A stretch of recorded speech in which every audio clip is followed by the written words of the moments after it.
Good morning, everybody.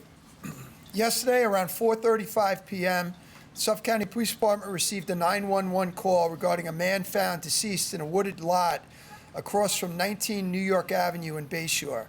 The man was a victim of a homicide. Detectives made a tentative identification. While we are not releasing the victim's name at this time, we can tell you that he is 66-year-old male. During the course of the investigation, a homicide squad detectives identified a person of interest connected to the man's death. The victim and suspect, a 48-year-old, are known to one another. Detectives obtained a search warrant for the suspect's house, and officers began to set up a perimeter. While the officers were attempting to execute the search warrant, the suspect began to fire several shots from inside the home. One of these bullets struck a 3rd Precinct officer in the face. The officer, who never lost consciousness, was immediately transported to South Shore University Hospital in Bayshore. He then was transferred to Stony Brook University Hospital, where he underwent surgery to remove the bullet. The officer, who is 33 years old and has been on the job for 2 years, is in stable condition and under the care of Dr. James Voswinkle. Back at the scene, officers tactically retreated from the perimeter, and the hostage negotiation team responded. While our hostage negotiation team was attempting to make contact, a tactical drone was also being deployed. At about 5:50 p.m., our hostage negotiation team made contact, and at 6:09 a.m., the suspect surrendered. Prior to surrendering, when our hostage negotiation team, when our ESU team deployed the tactical drone, that same male from inside the house fired 7 rounds at our officers, striking one of our vehicles 7 times.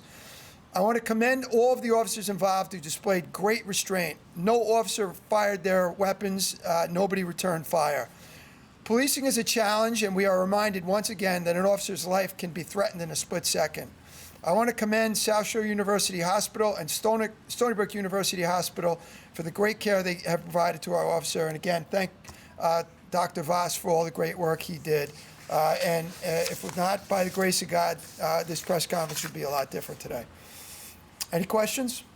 Yes, Commissioner, we heard that K-9 was being brought in. Is there any reason to think that there could potentially be more bodies in that wooded area? No, there's no reason to believe there are more bodies in that wooded area. We think it's an isolated incident.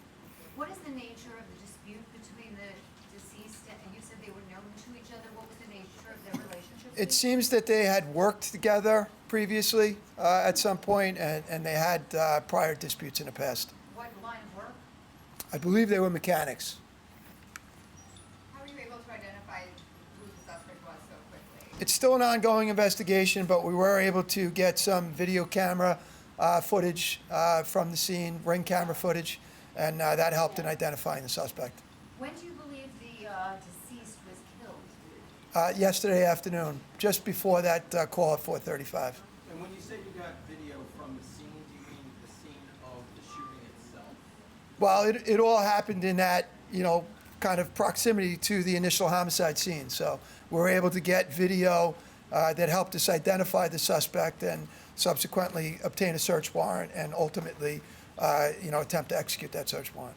Can you talk a little bit more, too, about the fact that no shots were fired back? Maybe elaborate a little more about training that your officers have gotten on not escalating a situation and Yeah. how that worked here. Yeah, it's a great point. I mean, they did an amazing job. I mean, they didn't fire back just to fire back, right? They tactically retreated, set up a perimeter, and conducted a very, very safe operation, and ultimately were successful in it without returning fire. So I commend them for that job. Dr. Voss, is it possible just to talk about the injuries and getting shot in the face? Want me to speak? Yeah, go right ahead. Good afternoon, everybody. We're very fortunate today because, as you mentioned, getting shot in the face is a very lethal type area to be shot. This officer's wound was literally a ½ inch away from his eye. Okay, it was up on his cheek. It fractured his cheekbone, and it was lodged beneath his ear. If that was over ½ an inch, if that was at a different angle, unfortunately, he's at least blind, if not, unfortunately, not with us anymore, especially in that part of the skull. So, from that perspective, as I said, it goes to show you, once again, as being the civilian here, what our sworn police officers do for us, the risks they take, and how close something can come between life and death. My colleagues at Southside did a great job assessing and stabilizing him. He was transferred here. We did definitive surgery on him. Amazingly, he has no nerve damage from where this went, and he should make a complete and full recovery, which is one of the best things I can tell the public, considering what our officers do for us. Was the bullet in his cheek? We had to surgically remove the bullet, yes, from his face. How long will he be in here? It's going to be a brief stay. Fortunately, as I said, we're extremely, extremely fortunate, because as I said, a half-inch over or at a different bit of an angle, we have a gunshot to the brain, and those are very highly fatal. This was a straight shot, not a ricochet? I don't know trajectories. I know obviously that this was a projectile bullet with high velocity. So for something to go in, and we can see where it burns the skin, how fast it's going in, to fracture your cheekbone, and to go past that, and even to go further, this was a serious gunshot wound. This wasn't a graze. This was a shot. We're just extremely, extremely fortunate where it went. Commissioner, can you tell us his rank and how long he's been with the police department? He's a police officer. He's been with the police department for 2 years. He was a combat medic in the Navy as well for 4 years.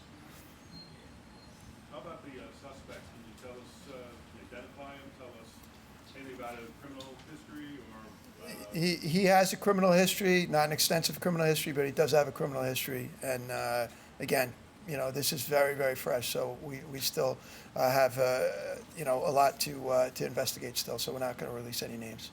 Did you see what, Weapon he was using? We're not certain what kind of weapon it was at this point. No. was the shot that the officer sustained shot through a door, a window, or directly at him? No, we believe it was direct. When he opened the door? When the officers were getting ready to execute the search warrant, the door was opened at some point, I believe, and that's when he fired the rounds.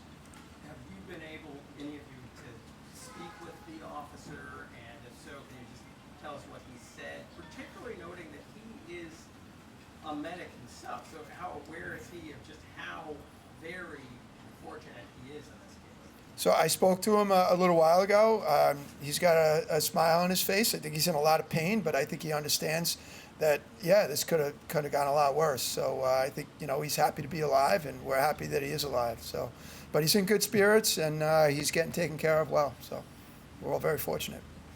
Do you have determined the cause of death for the victim yet? Were you able to determine it was a homicide so quickly? He had wounds that were indicative of homicidal violence, so it was apparent that he was the victim of a homicide. And a charge is pending at this point? Yes, What type of wounds? Gunshots, lacerations? they appeared to be lacerations.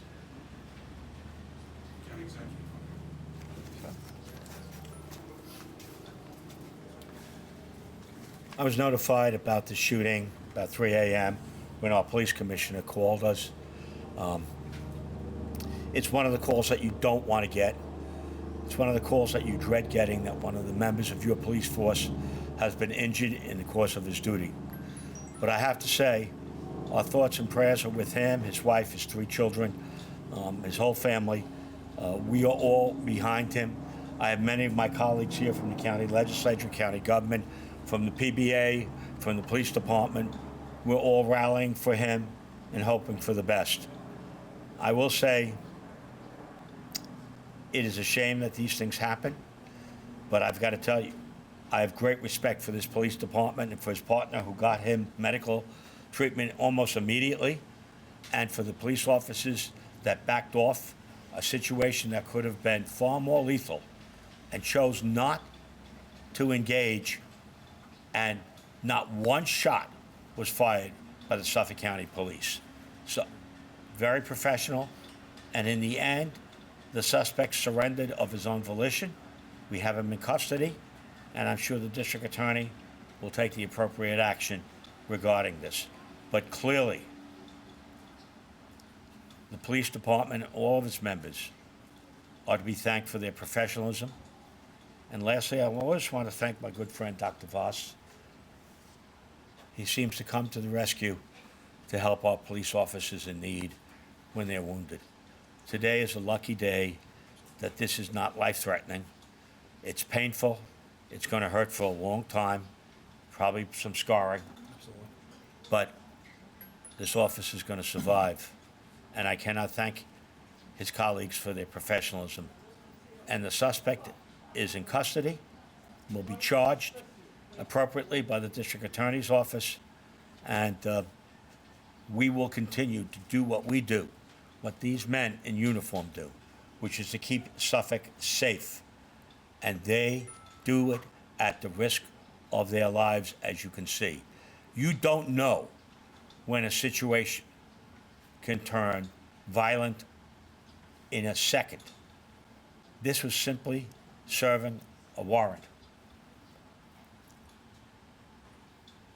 Who knew that this guy would start shooting, shoot at police vehicles, shoot at police officers?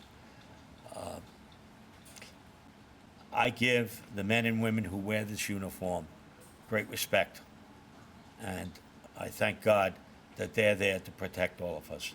Thank you. I'm going to turn this back to our police commissioner, who's done an outstanding job. If there's any questions, I'll take them. I'm sorry, did you say he's married with 2 children? I apologize. I believe he has 3 children, but children. the police commissioner would know. I believe he's married and he has 3 kids. So obviously, they're all there. They're praying for his recovery. We're all praying for his recovery. And we are thankful that that bullet did not do the devastating damage that it could have done. But for the grace of God, today, we still have a police officer that we might not have had he turned his face one direction or another. That might have been, we might be talking about a totally different situation. So, thank God. And we're all rooting and praying for him and hoping that he will recover. And again, my thanks to the men and women who wear the uniform that protect us, who showed great restraint, who were able to bring this incident to an end without firing one shot. Thank you. John? No. County Executive. Good morning, everybody. My name is John Natt. I'm the first Vice President of the Suffolk County Police Benevolent Association. I just came from visiting our officer. He's recovering under the care of Dr. Voswinkle and the medical team at Stony Brook. Hopefully he will make a full recovery. But the emotional and the physical scars will unfortunately be with him forever. Our hearts are with him and his family, as well as the victim of the homicide last night, so our prayers go out to them as well. Unfortunately, and many of you know, too many times over these past few years, we've been up here in a similar situation, where an officer has been wounded in the line of duty. This is clear evidence that violent crime in New York is not down. Despite what many elected officials will tell you and what they will tout, violent crime is not down. Attacks on police officers are not down. I find it ironic that I attended a police press conference yesterday where the governor was touting reduction in crime on Long Island. And yet here again we stand when one of our officers was wounded in the line of duty. Every single day our officers go out, they put on a uniform not knowing what dangers they will face.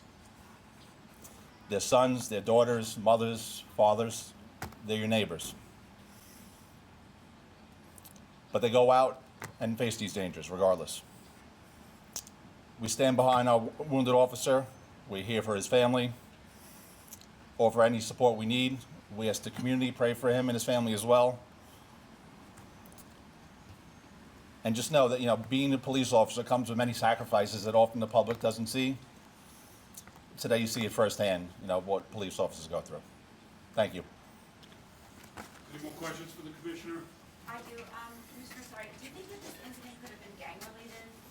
No, we have no indication that it's gang-related. And perhaps for the PBA, or do you know if this, I know he was a new officer, 2 years, but any commendations or just anything anecdotally that someone knows him? Well, again, he's a veteran, and I know he served honorably in the Navy. So, and it's just a tough kid. You know, he's up, he's alert, he's conscious, and he's talking to us. He's got a a gigantic wound on the side of his face, and again, tough enough to sit up and greet me when I walked in. So I think the world of the kid, and his fellow officers said the same. They said he's just a great, hardworking, really yeah, just a good cop. So thoughts and prayers are with him. Do we have Sir, any you said combat ballistics? medic and he gets shot. Sorry. Yeah, I mean, that's ironic, but I'm sure it helped. He was calm at the scene. His partner drove him to the hospital in the police car. So, I know they were kind of collaborating on that, and that probably helped. So. Do we have any ballistic information on what was the caliber of the? We haven't determined yet. It was kind of crushed. It appears to be maybe a 380. In that range, 32 or 380. That's what it appears to be at this And we point. think the same gun that shot the officer was also used with We really don't know. We have not made those determinations yet. There's still ballistics that we need to recover from the police department vehicles that were hit. So once we do that, we'll be able to compare it. So there's still a lot of work to be done on it. And can you just touch on it was a lot happened, it seems like, in a short period of time. A man was killed, you found him, you found the suspect, an officer was shot. Just so much happened, a lot of work to get to that point. Just talk about kind of the logistics of all of that and, the emotions behind all that. Yeah, the detectives did a great job right out of the gate. When they received this call, they recognized right away that it was a homicide. They immediately started to canvass for video, and when they found video, they acted on it right away. And again, throughout the course of the night, they were able to develop probable cause. But that takes a lot of work. Homicides, it's not like TV where homicides get solved in an hour. This case was about as close to that as you could get. These men and women worked extremely hard to get where they got, and went up and tried to safely take a murderer into custody, and unfortunately they were met with extreme violence. So they were all lucky to be alive, and we're lucky that our officer is still with us. Thank you, everybody.